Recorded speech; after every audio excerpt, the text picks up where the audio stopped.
I'm a founder. I've done everything that I've been told to do in terms of idea validation, customer discovery. I got great signals. I've had wonderful interviews. Now I've got a solution. I've created an MVP, and I've even validated that there is problem solution fit. Like you talk about all the time, I've tested the product and it actually creates the value, fulfills the promise. So I'm there. Now I need to go out and start getting traction, first customers. I want to make revenue. What is the mindset I should be approaching this from in terms of getting my first customer, which is what you're known for at Startups.com. Yep. When I say, if you're going to go from 0 to 1, go talk to Ryan, walk us through that. Sure. So value, right? Start with value. Look how you can be helpful to that population you want to serve, even if it's tangential to the thing you sell, oftentimes, especially something tangential to the thing that you sell, so that you can retain that value to sell them. I love to lead with value. This is something that we do at Startups.com all the time, where we give stuff away for free. We invite people in. We are just genuinely helpful people, not because it's a marketing or sales technique either, but because we love founders, right? It's again, when you fall in love with that population, going back to the earlier point, when you fall in love with that population that you want to serve, these things will come naturally to you. The things that you need to do will just be the things you do by natural course of action because you actually care about the people you want to help. If you're selling P90X and you don't care if people get in shape, you're not going to run a good business. If I'm selling startup advisory and I don't care whether it actually moves the needle for the startups or not, I am not going to build a good business, and I'm not going to do the right things to attract the right kinds of clients. And we see this all the time. You build a good marketing trap, you offer a shit service, and then your business doesn't work. Go figure. Sometimes I see people who are clever by half on marketing and not clever at all in their product, and it works out exactly as you'd imagine. The very first thing that I'm going to look for is, how can I lead with some value to build that relationship, to build trust, and to get people interested in what I'm doing. I'm probably going to slaughter the quote, and I might even have the name wrong. I think it was Dale Carnegie that said, "People don't care what you have to say until they know you care about them." And so for me, that's always rung true. And we try to lead with that through our marketing, through the products we build, through all this stuff. When you do that, immediately you have a different level of reception to your product, to your messaging. If people truly believe that you have their best interests in mind and you demonstrate that, right? They don't just believe it, but you actually live up to it, things become so much easier, right? And of course, there's a difference between a B2B and a B2C here. In B2C, oftentimes we have less time to make that transition, but we're usually talking about a transaction that's significantly smaller, and therefore there's less of an emotional barrier. But these are the things that I like to think about. Like, what's going to make somebody say yes, and what's going to keep somebody from saying yes? And how do I move those two levers in the directions that help me? And one of the things that I often see with that, trying to get that first customer, is that founders, and especially during founder-led sales, which, by the way, for that first customer should be the only kind of sales, founder-led sales. You got to get out there, you got to do it, you got to know the process. So let's just assume that we're doing all these things because you said this founder's doing everything right. They've done everything right up to this point, so they're going to continue to do everything right. They're doing founder-led sales. One of the challenges that I often see is that founders are too apologetic about selling their product to people. There is only one case where I agree that should be the case, and that's if you don't have a good product.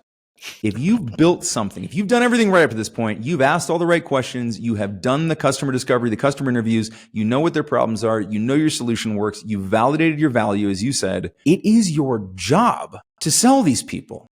It is your duty to do this because you know they will be better off, right? There is an ROI on what you provide them. If there's not, back to the drawing board, fix the product. If we know there's positive ROI for people who use our stuff, then why should we be apologetic about selling? Perfect. Right? We should not be. We should go over the top to get these people in and doing what they need to do.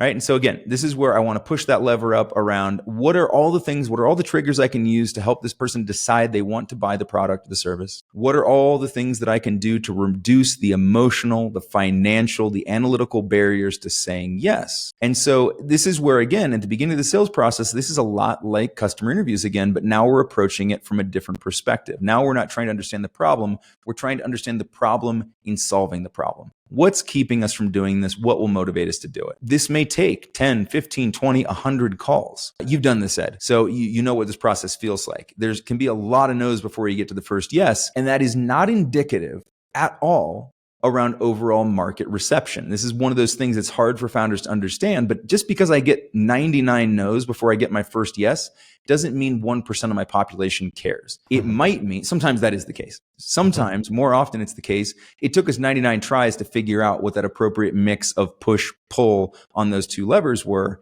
to get people to say yes. And look, there's a bunch of standard sales techniques here. I'm not a natural sales guy. I am on the marketing side of things. So, in terms of like the closing that first sale, there are a lot of techniques out there, a lot of things we can talk about, a lot of frameworks. But I think that what it comes down to, specifically with the founder-led sales, is really just, again, being empathetic with that user, letting them feel and see, demonstrating to them across however many touches it takes that you really do have their best interests in mind, and then making sure that your segmenting was good, right? Making sure that the person that you're talking to really suffers from the problem in the same way that the people suffered from it in the customer discovery.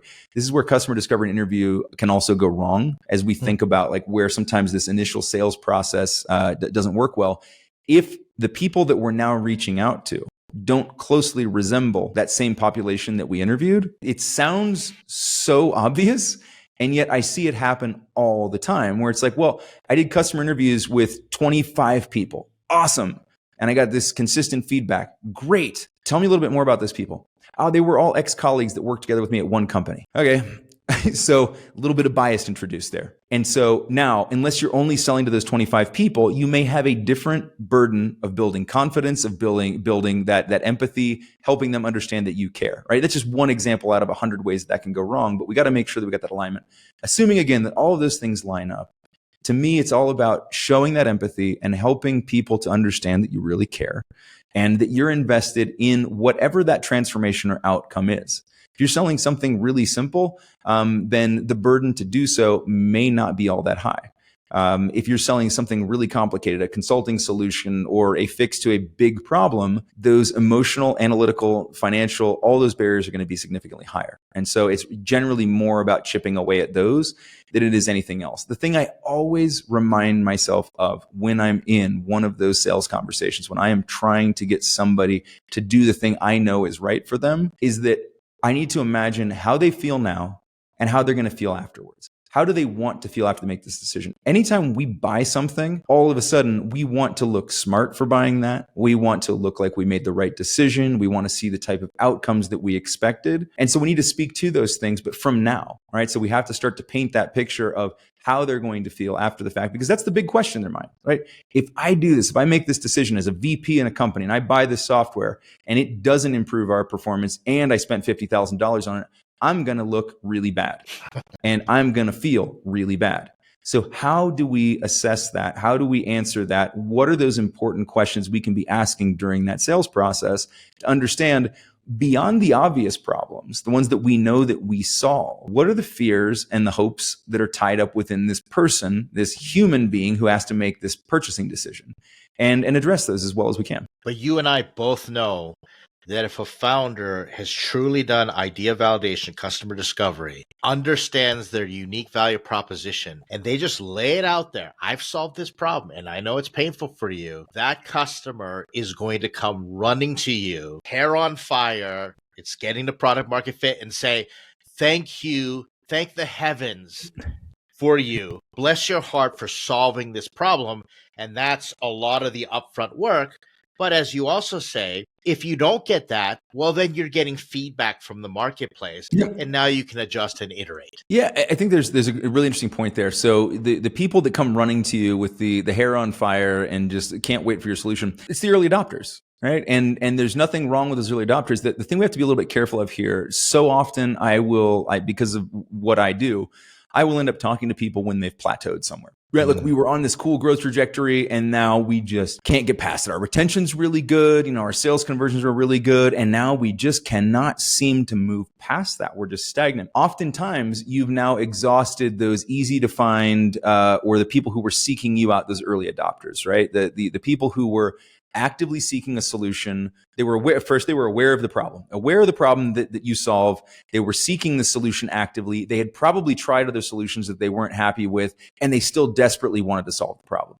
That's going to be some percentage of your market, right? In some markets, it's bigger than others. It depends on how many of the solutions there were, how new the problem is, all of that stuff, right? So right now, there aren't a whole lot of, long-term incumbents in the AI app space, but 10 years from now, there will be. Right. But right now there's a lot of sampling, a lot of people, jumping around, a lot of early adoption. A couple of years from now, that won't be the case anymore. And you won't just have people trying literally every tool that comes out. They'll have their favorites. They'll have things they stick to. So it's one of those things where, yes, you will have people doing that, particularly if you do everything that you said, which is that, you lay out your customer discovery really well. You go through the process of making sure that you have product market fit. You do all the validations that are required. And then you get enough distribution that people know you exist. I mean, that challenge is still there, right? People have to know that you're there in what you do. So assuming you have some ability to distribute and let people know about it, yes, you will get people running to you. That can often flame out. And it's really sad to see a startup that hits that point and doesn't recognize that that's the actual issue right now. They assume,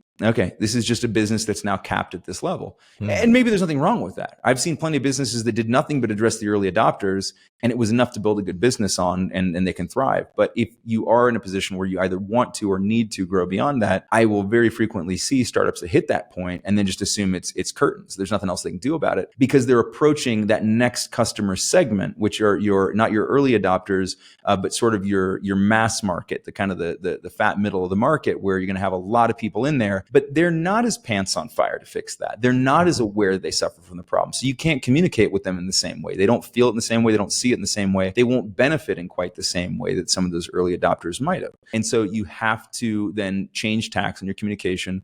Maybe go back and interview some of those. So that's the other thing that you will see very frequently. The people who are willing to talk to you at that customer interview stage, the people who are willing to get on those calls are going to be those early adopters because they understand the problem. They suffer from it. Their hair is on fire and they want to do something about it. All right. At this point, I'm just glad I have enough hair to still start a fire.